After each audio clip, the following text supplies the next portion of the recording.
कहती है कि घर से निकलिए तो अपने श्रेष्ठ को प्रणाम करके निकलिए। श्रेष्ठ आपको आशीर्वाद देंगे और जब आप श्रेष्ठ के आशीर्वाद के साथ यात्रा करेंगे तो जीवन में कभी आपका बाल भी बांका होने वाला नहीं है। हनुमान जी महाराज कपियों को लेकर गए, स्वयं प्रभा मिली। स्वयं प्रभा जी ने अपनी तपस्या के बल से सभी कपियों को समुद्र के किनारे भेज दिया। समुद्र के किनारे अंगद रोने लगे, कहे अब कहां जाएं, पानी में जाएंगे डूब के मर जाएंगे, बिना पता लगाए जाएंगे तो सुग्रीव मार डालेंगे। तब तक संपाति मिल गए, जटायु जी के भाई, और जटायु जी के भाई ने मार्ग प्रशस्त किया। संपाति जी बोले, मैं देखा हूं तुम नाही गीधहि दृश्य अपार, बूढ़ भयऊं नत करतेऊं कछुक सहाय तुम्हार। संपाति जी बोले कपियों से कि मैं देख रहा हूं समुद्र में, वो देखिए 100 योजन दूर समुद्र में त्रिकूट पर्वत है। त्रिकूट पर्वत के एक कूट पर अशोक वाटिका है, जहां अशोक वाटिका में एक अशोक वृक्ष के नीचे वो सीता जी बैठी है। दिखाई पड़ गई सीता जी, सारे कपि नाचने लगे, सीता जी का पता लग गया। जामवन जी बोले और सहायता करिए, बोले और नहीं करूंगा। क्यों नहीं करेंगे? बूढ़ भयऊं नत करतेऊं कछुक सहाय तुम। मैं बूढ़ा हो गया हूं जामवंत जी, नहीं तो अवश्य आपकी सहायता मैं करता। एक कार्य और कर सकता हूं, आप सभी कपियों में से कौन वहां पहुंच सकता है ये बता दूंगा। जामवन जी सभी कपियों को बोले, सब लोग लाइन में खड़े हो जाइए, संपाति जी बताने वाले हैं। संपाति जी बोले लाइन में न लगवाइए, ऐसे ही बता देता हूं, कौन जाएगा? संपाति जी बोले, जो ना गए सत जो जन सागर, करई सुराम काज मतिया। आप में से जो भी कपि एक छलांग लगाकर 100 योजन की दूरी तय कर सकता है। कितना दूरी? 100 योजन। जोर से कहिए। एक योजन मतलब 12 किलोमीटर। एक योजन मने 12 किलोमीटर। एक कोस में कितना किलोमीटर होला? 3 किलोमीटर। 3 एक योजन में 4 कोस होते हैं, तो कुल कितना किलोमीटर हो गया? 12 किलोमीटर। और 100 योजन में 1200 किलोमीटर। अब हम लोग पहुंच बैठे हैं खैरा भूदर विक्रमगंज में। विक्रमगंज से 1200 किलोमीटर की दूरी पर कौन सा शहर है? दिल्ली कम हुई उससे। अंबाला, अंबाला होगा। मान लीजिए, मानने में कहा जाता, मान लीजिए अंबाला। संपाति जी बोल के चले गए। संपाति जी के जाने के बाद जितने कपि थे सब आपस में शुरू किए, के जाई हो इतना दूर किए जा सकेला। एक कपि ने कहा हम तो एक बार 20 योजन मार दिए थे छलांग। दूसरे के कपि ने कहा तुम काम मारे थे 30 योजन, हम मार के बैठे हैं 30 योजन। एक कपि ने कहा तुम 20 तुम 30, कुछ नहीं गए। जामवन जी हमारे 50 योजन लिखिए, हम 50 योजन जा सकते हैं। जामवन जी देखिए सब तो धीरे धीरे बढ़ने लगे, बोले बहुत सुंदर, क्या बात है, 50% का वीर मिल गया यहां पर, बजाइए ताली। 50 योजन। जब 50 योजन के नाम पर ताली बजा तब एक कपि को और जोश आया, बोले हमारे 70 योजन लिखिए, हम 70 योजन चले जाएंगे, और जोर से बजाइए ताली। 70 योजन।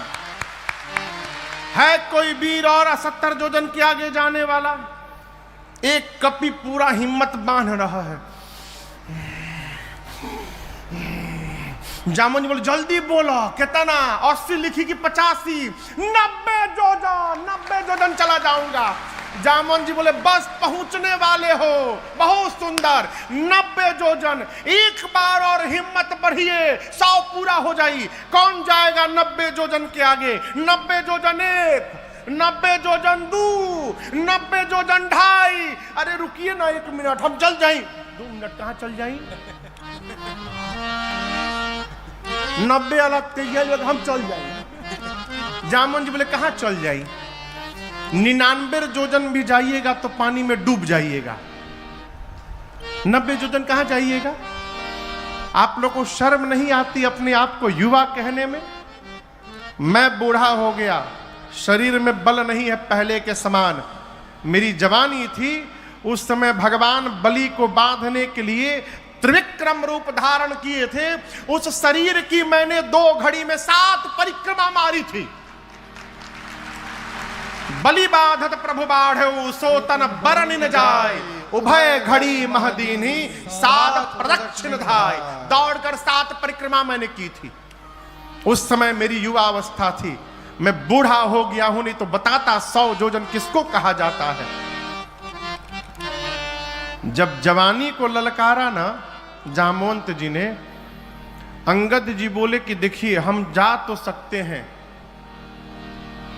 लेकिन रिटर्न की गारंटी नहीं है मेरी, वापसी की गारंटी नहीं है कि हम आइयो पाएम कि ना आ पाएम होने से। जामन जी मने मन सोचे जब आके जाके आ ही नहीं पाओगे तो बीच में लबर लबर काहे बोल रहे हो? अरे जाना नहीं है, जाके वापस भी आना है। निज निज बल सब काहू भाखा पार जाए कर संशय राखा। अपना अपना बल तो सब बताए। हम तो एक बार ये किए थे, एक बार वो किए थे, ऐसा कर दिए थे, पलट दिए थे, उलाट दिए थे, लेकिन ये थोड़ा टफ है। हाँ, इसमें थोड़ा मुश्किल लग रहा है। इस प्रकार सारे बानर अपन अपन बल तो बात है, लेकिन जब बात आवे पार जाए के, आमी पारबो ना दादा। हाँ। सब अच्छा आप बताइए जाना किसको है? जाना है हनुमान जी को। जिसको जाना है वो मौन बैठा है, वो कुछ नहीं बोल रहे हैं। और जिसको जिसको नहीं जाना है सब अपन अपन नाम लिखवाए पड़े हैं। 50 जोजन, 70 जोजन, 90 जोजन, एकदम आज वाली स्थिति है। जिसको कोई काम नहीं करना होता है वो एक काम करता, मालूम है कौन सा काम? जाना है हनुमान जी को, वो मौन बैठे हैं। और जिसको नहीं जाना है सब अपन अपन बल बताए पड़े हैं। अपन विजिटिंग कार्ड ले घूम रहे हैं। हम 20 जोजन वाला ही, 30 जोजन वाला ही, 50 जोजन वाला। जामन जी बोले अच्छा ये बताइए बजरंग बली कहाँ बैठे हैं? बोले एनिए तो थे, न जाने कहीं बैठे होंगे झाड़ी ओड़ी में इधर उधर। जाकर देखे तो हनुमान जी आंख बंद करके राम सिया राम जय जय राम, राम सिया राम जय जय राम, राम सिया राम जय जय राम, राम सिया राम जय जय राम। कहे रीछपति सुनु हनुमाना, कहे रीछपति सुनु हनुमाना, का चुप साधी रहे बलवाना, का चुप साधी रहे बलवाना। पवन तनय बल पवन समाना, पवन तनय बल पवन समाना। बुद्धि विवेक विज्ञान निधाना, बुद्धि विवेक विज्ञान निधाना। कवन सुकाज कठिन जग माही, कवन सुकाज कठिन जग माही। जो नहीं होई तात तुम पाहे, जो नहीं होई तात तुम पाही।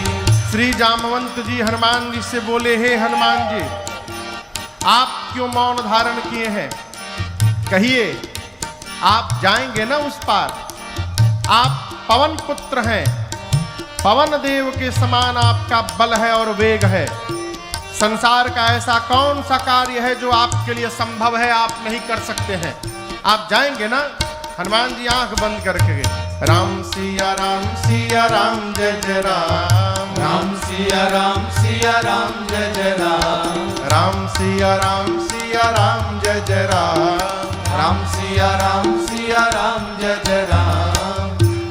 जामवंत जी बोले यहाँ कीर्तन करने के लिए आप आए हैं, ये कीर्तन करने का समय है। आपका अवतार क्यों हुआ है, आपको कुछ याद है? हनुमान जी बोले कुछ याद नहीं है। श्री जामवंत जी हनुमान जी को स्मरण दिलाते हैं, हे हनुमान जी, राम काज लगी तव अवतारा, सुनतई भयउ पर्वताकारा। राम काज लगे तव अवतारा, सुनतई भयउ पर्वताकारा। श्री जामवंत जी बोले हनुमान जी आपका अवतार केवल और केवल राम कार्य करने के लिए हुआ है। श्री हनुमान जी सुने कि राम काज लगी मम अवतारा, मेरा अवतार राम कार्य के लिए हुआ है और उसी राम कार्य के लिए मुझे बुलाया जा रहा है। गोस्वामी जी कहते हैं सुनत ही भयउ पर्वताकारा। हनुमान जी महाराज विशाल पर्वत का आकार धारण कर लिए, शरीर बढ़ाने लगे, इतना विशाल रूप धारण कर लिए, सारे कपि ऐसे देखने लगे। हनुमान जी महाराज सिंह की आवाज में दहाड़ने लगे। बोले जामवंत जी आपने कहा कोई समुद्र पार नहीं कर पाया, मेरी सुनिए, मैं पार नहीं करूंगा। खेल खेल में समुद्र को लांघ जाऊंगा, रावण को पकड़ के मसल के मार दूंगा। नहीं तो कहिए रावण को उसकी सेना के साथ पकड़कर रगड़ के समाप्त कर दूं। नहीं तो कहिए पूरी लंका को त्रिकूट पर्वत के साथ हाथों में उठाकर आपके सामने लाकर रख दूं। क्या करूं? शीघ्र बताइए क्या करूं? रावण को मारूं, रावण सेना सबको मारूं, लंका ले आऊं, क्या करूं? जामवंत जी बोले पहले नीचे आइए, पहले नीचे आइए, बराबरी में आइए। हनुमान जी नीचे आए। जामवंत जी बोले न रावण को मारिएगा, न सेना को मारिएगा, न लंका को ले आइएगा, आप केवल एक काम करिएगा जाकर। क्या? इतना करहु तात तुम जाए, इतना करहु तात तुम जाए। सीतई देखी कहु सुधियाए, सीतई देखी कहु सुधियाए। सीतई देखी कहु सुधियाए।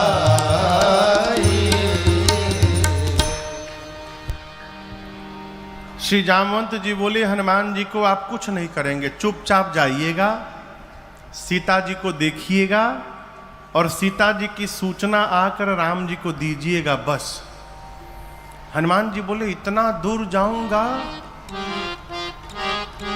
रावणवा को 2-3 फाइट मारे बिना चले आऊंगा? ना ना,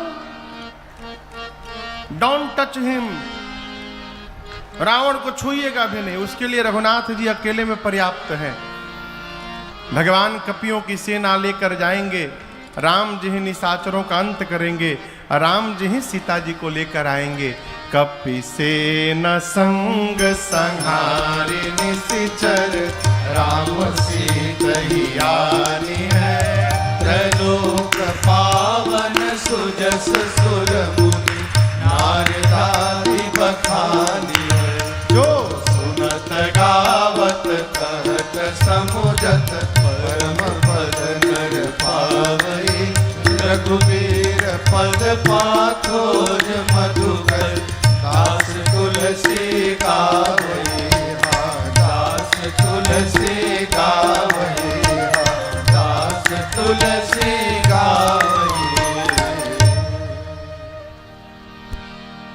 भगवान कपियों की सेना के साथ जाएंगे, निशाचरों का अंत करेंगे, भगवान ही सीता जी को लाएंगे। नारद आदि मुनि भगवान के इस यश का गुणगान करेंगे। इस कथा को जो सुनेगा, गाएगा, कहेगा, समझेगा, अंत में वो भगवान के परम पद को प्राप्त हो जाएगा, इसमें कोई संशय नहीं है। और यहां चारों हैं। गोस्वामी जी कहते हैं, जो सुनत, आप लोग सुन रहे हैं, गावत, ये लोग गा रहे हैं, कहत, हम कह रहे हैं, हम और आप ये तीनों लोग मिलकर समझत, समझ रहे हैं। अंत में परम पद नर पावई, वो अंत में भगवान के परम पद को प्राप्त होगा। अब इसकी आगे कथा सुंदर कांड में प्रवेश करती है। सुंदर कांड की कथा सब प्रकार से सुंदर है। जामवंत जी ने कहा, हनुमान जी को जाइए, सीता जी को देखकर चुपचाप आइए, भगवान को बताइए। ये बात श्री हनुमान जी को बहुत अच्छी लगी।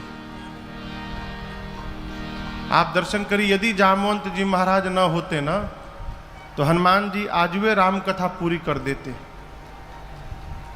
जाते रावण को मार के चले आते। इसीलिए किसी भी समूह में, किसी भी सभा में, किसी भी ग्रुप में 4-5 वृद्ध जनों का होना अति आवश्यक है।